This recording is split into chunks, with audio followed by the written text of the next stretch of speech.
தம்பி, உங்களுக்கு ஒரு ஞாபகம் இருக்கும், கடைசியிலையும் தேசிய கீதம் போடக்கூடாதுன்னு உங்களுக்கு ஒரு விருப்பம் இருந்தால் நான் என்ன செய்ய முடியாது. இல்லை அங்கே நான் அந்த ஆளுநர் மாளிகையில் பரப்பிடும் போதே இங்கே ஒலிக்கணும்னு சொன்னால் நான் எப்படி செய்ய முடியும்? சட்டமன்ற மரபு இருக்குது, இந்திய அரசியலமைப்பு சட்டம் சொல்லி தந்திருக்கு. அதில் எந்த இடத்துலையாவது ஆளுநர் அவருக்கு வச்சுருக்க கோரிக்கை இருக்கான்னு நீங்கள் தான் பார்த்து சொல்லணும். அல்லது ஆளுநர்கிட்ட தான் போய் கேட்டு, ஐயா எந்த இதுலையாவது இந்திய அரசியலமைப்பு சட்டத்தில் ஆளுநர் முதல் நாள் அட்ரஸ் பண்ண வரும்போது இப்படி நடக்கணும் நீ ஷெடியூல் போட்டு கொடுத்துருக்காங்களான்னு நீங்கள் தான் சொல்லணும்.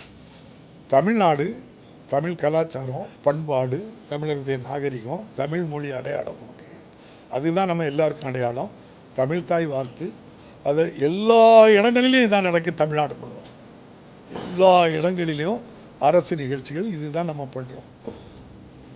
அதை நான் சொல்கிறேன் இப்படி பண்ணு அப்படின்னு சொன்னால் அந்த மரபுகளெல்லாம் மாற்ற முடியாது. இப்போ நாங்கள் 3 தடவையும் இதே தான் பண்ணியிருக்காங்க. இன்னும் அடுத்த தடவையும் இதே ஆளுநர் இருந்தாலும் இதே மாதிரி நாங்கள் கொண்டு போவேன், இதே மாதிரி மரியாதை கொடுப்போம். வாசிக்காது அவங்களுடைய விருப்பமாக தான். இப்போ நீங்கள் தெலுங்கானாவில் நம்ம அம்மையார் தமிழிசை அம்மா கவர்னராக இருந்தாங்க.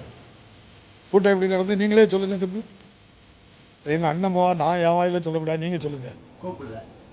அது பாட்டுக்கு அங்கே ஆளுநர் உரைக்கு சார்பாட்டு பேசி முடித்து அந்த மாநிலம் இருக்கத்தானே செய்வோம். ஒன்றும் பிரச்சனை இல்லையா அந்த மாநிலத்துக்கு. அடுத்த ஆண்டுக்கான ஒரு தகவலாக எடுத்துக்கிட்டுங்க. நான் சொன்னவங்களும் தகவல் தானே. அனைத்து சட்டப்பேரவையிலையும் இப்போ இசைக்கப்படுது தேசிக்கதும். அதே போல இன்னைக்கு உங்கள்கிட்ட ஒரு கோரிக்கையை வைத்தாலும் தமிழ்நாட்டு சட்டமன்றம் இப்படி தான் நடக்கும். அடுத்தால நாங்கள் ஜெயிச்சு வந்தாலும் இப்படி தான், ஜெயிச்சு வந்தோம் இப்படி தான் நடத்துவோம்.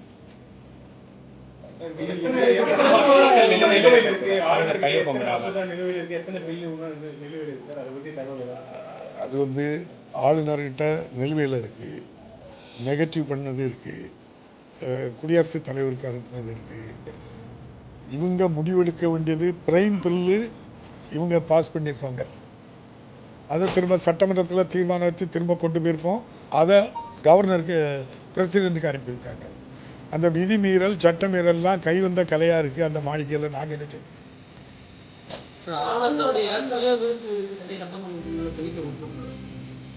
நீங்கள் இந்தியாவில் எந்த மாநிலத்திலேயாவது ஒன்றிய அரசு ஆட்சி செய்த இடத்துல இந்த பிரச்சனை இருக்கா? தமிழ்நாட்டில் கொள்கை ரீதியான ஒரு அரசு ஆட்சியில் இருக்கிறதுனால ஏன் நின்று திட்டமிட்டு இட்டு கட்டி பண்ணுறாங்க. சின்ன தம்பி அதை சொல்ல விட்டீங்களே, நீங்கள் தான் கேட்கணும். ஆளுநர் மாளிகையில் போய் ஐயாவை பார்த்து ஐயா இப்படி பண்ணுறீங்க, எங்கள் தமிழ்நாட்டில் இப்படி தானே இவ்வளோ நாள் நடந்துக்கிட்டு இருக்கு, இது தேவையில்லாமல் ஐயா இதெல்லாம் கேட்குறீங்க, வந்தால் கான்ஸ்டியூஷன் படி நீங்கள் பேச. அதே ஆளுநர் தான் சொன்னாங்க, இது கான்ஸ்டியூஷனில் செக்குலர் கண்ட்ரின்னு இருக்குது, மத சார்பற்ற நாடுன்னு இருக்குது. மத சார்புள்ள நாடுன்னு பொது வழியில் சொல்கிறாங்க. இதே ஆளுநர் தான் சொன்னாங்க. நீங்கள் அவங்க மேலே என்ன நடவடிக்கை எடுத்துருக்கீங்க, நான் என்ன எடுத்துருக்கேன்? அப்போ இந்திய அரசியலமைப்பு சட்டப்படி நடத்ததுக்கு எதிராக இருந்தாக்கி நான் என்ன செய்வேன்?